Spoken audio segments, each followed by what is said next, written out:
race at Bristol.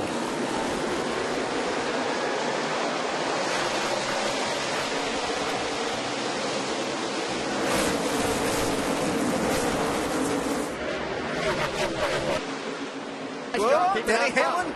Sorry, DJ. Hamlin with that bobble up from the bottom lane. Almost collected the point leader. They're kind of diming that to get a straighter drive off the corner.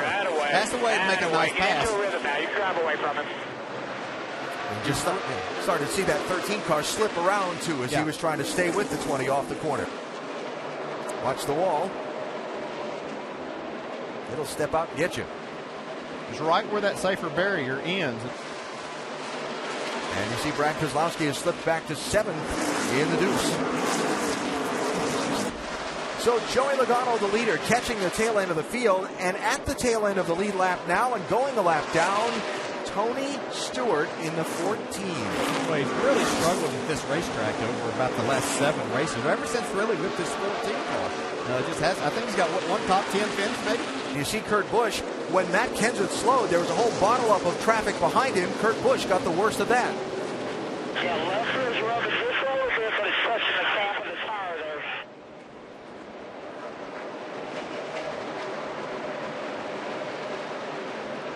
See, he's already got damage on that left rear.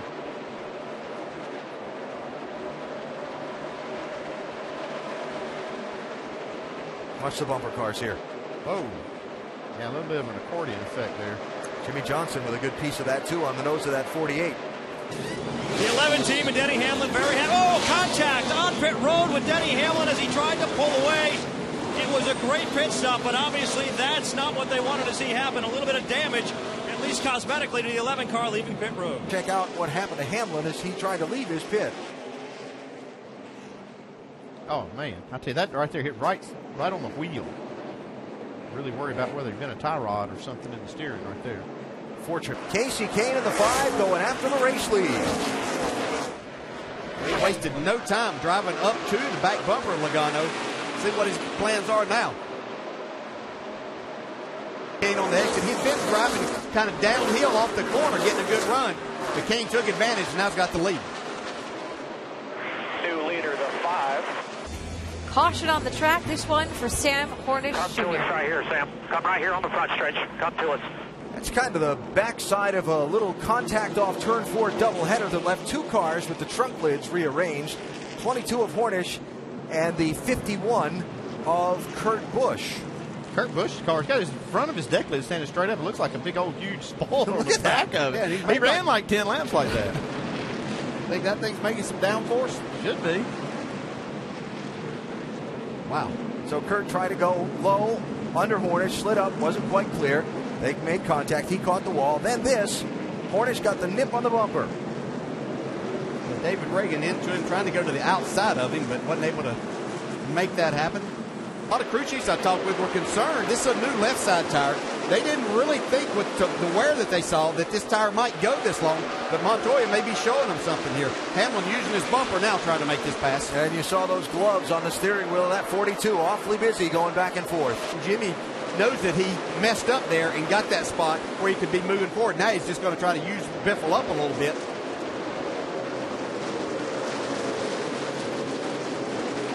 That's how you do it. The new version of the Bristol bump That's and what run. you have to do. And now the bump back. Well, you got to be ready for that too. Have a look here, bottom right of your screen. He got in the stream. I mean, it looks like he could have busted the oil cooler. That's exactly what happened. Probably busted the oil cooler and put all that hot oil on the headers. Casey Kane was the leader at the caution, making yet another pit stop under this yellow flag. What's going on with that 5-car, man? Well, the right front, you see they've got some damage up underneath the well, and that's what they've been working on. Also has some right rear damage and a little bit of splitter damage as well. So that's the situation they're dealing with right now, giving it a lot of attention for Casey Kane. Boy, he was leading the race and having a good run. And he has lost a lap with that extended stay on the pit lane. So what happened to cause this damage on the 5? Watch the top of the screen. Oh, yeah, you see he got in that oil right there. Yep. Man, I didn't realize he hit the wall that hard.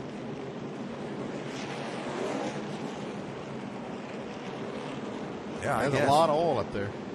Boy, he clobbered that wall. You can't tell that by looking at the damage on the car, though. Oh, trouble on the racetrack, guys. Contact between Juan Pablo Montoya and Ryan Newman sends Newman crashing, and Jeff Burton is collected. It was a race between Ryan Newman and Juan Pablo Montoya that started this whole thing. Wow, Montoya really gets into the left rear. No chance for Newman to save that one. I saw that from Montoya last week at Michigan at the high-speed track there, too.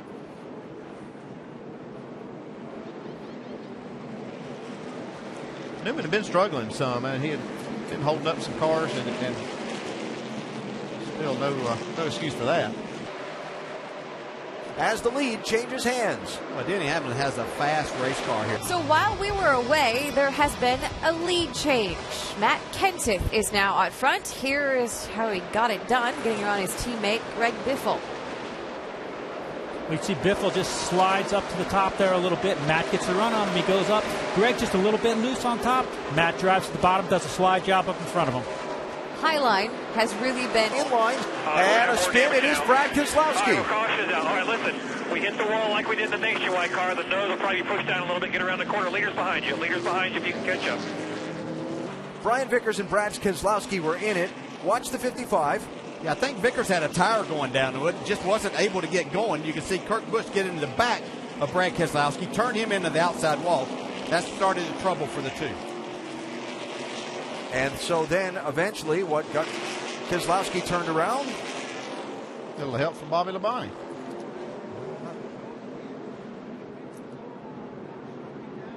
Almost like to get another look at that angle because I'm not this Hendrick Motorsports teammate, but not quite finding that avenue.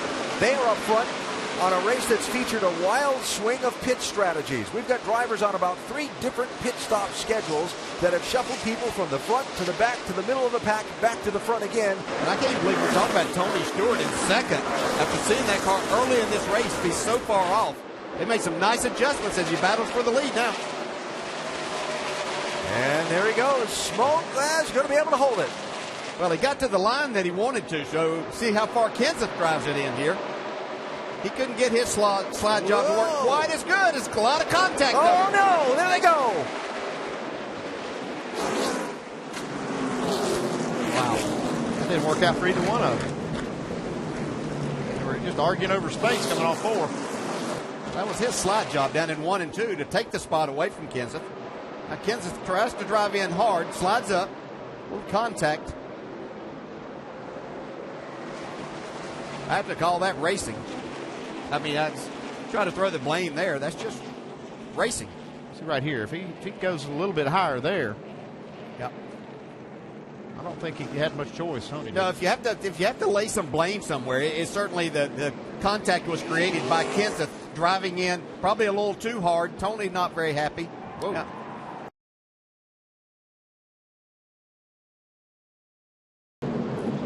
Not many takers on pit road, but Dale Earnhardt Jr. is going to give up 12th spot for a stop. Yeah, it might not be a bad move because he can make it from here, I think. On fuel, he may be planning on that being his last stop. And all right, come on in here. 3, 2, 1, 4 tires. 4 tires. I'm not sure pit road was open at that. I don't believe it was. No. Yeah, go ahead. Go ahead. It'll be very costly. I think pit road was closed, is what they're saying. Oh. Yeah. It's getting tight up front.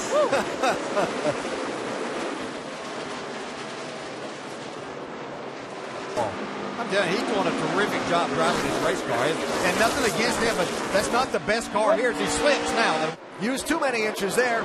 New leader Martin Truex Jr.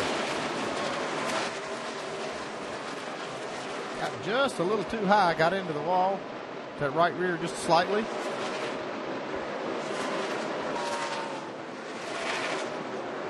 Whoop, whoop, whoop. Truex gave up that outside lane. It's going to cost him the lead. Tonight, trouble down the front. Danica Patrick. That's unfortunate. Boy, she's done a great job for 434 laps here tonight. So far, how bad is it? It's done. Contact here. Oh, yeah. Yeah, that's real unfortunate because she did have an incredible race going to be on the lead lap at 435 lap.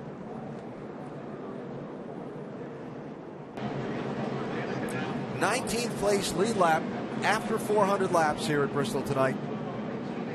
And out of it. We're going to see another helmet toss. A finger point. Yes. To get by for the race lead. You got an opening here. He made a great move there. Ran in hard. Now can he slide? He got it. No. Oh.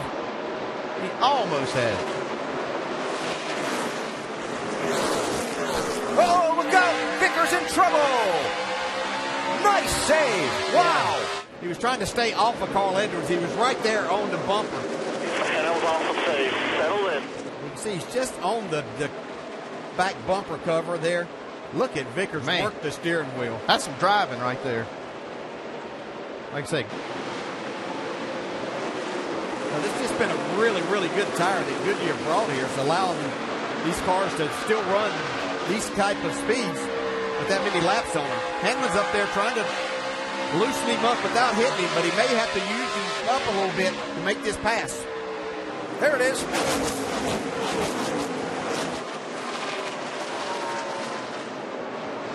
Now, can he put the slide job on him?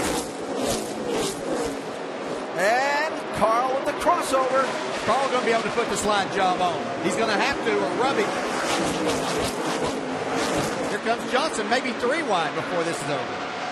Hamlin to the lead. But Denny Hamlin has shown he's had one of the best cars, if not the best all night. One of the few cars and drivers able to make some passes on the inside when they needed to. A huge Bristol win. After a late pass for the lead, checkered flag is up. Denny Hamlin wins the night race at Bristol.